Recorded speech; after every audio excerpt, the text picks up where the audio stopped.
things are worth more than money. Such as?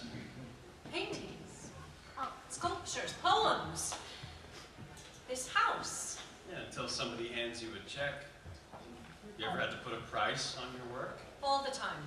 So it is transactional. It's putting a price on a piece of yourself. Well, we all gotta compromise. Only when I have to. And how has that worked out for you so far? I know my value. Does anyone else? What? I mean, are you sharing your value? Have you been keeping yourself hidden here in this house with Frank, or have you been sharing your work in the world? I'm picky. Wow, a real purist. What about you and your compromises? Well, some of us have to live in the real world. I observe it for a living. You make a living doing that? You make a living selling art? I try to avoid bad investments. How do you know Frank? I'm an old friend. We go way back. I have met all of Frank's friends, and they are few and far between. He has never mentioned you. That doesn't surprise me. Let me guess. He's been promising you a gallery for years, right? Making all sorts of grand gestures.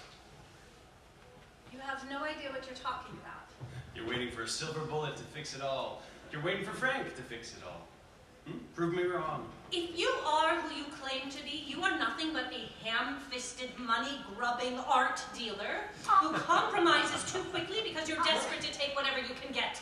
Talk about obscurity. At least Frank can get away from the entourage of clawing yuppies and sycophants. And you'll be sure to tell him what a saint you've been to him all these years. I have been a real friend. Well, I'm sure he'd appreciate hearing all of your honest observations. You are the artist, after all. So far, all I can observe is that you have a warped sense of entitlement. Well, I think you'll be hard-pressed to tell him anything at this point. Why is that? Because he's dead. Oh.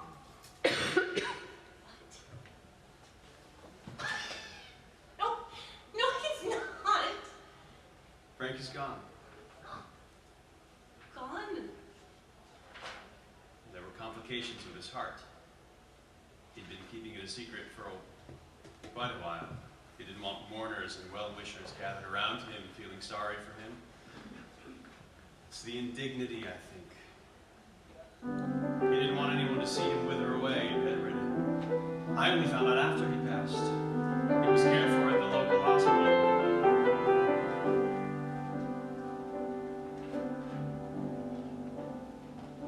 He said what really mattered. He said what he thought. He said that there was something more to learn in whatever he taught. He said there is a place, a heaven on earth, a place to go.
He said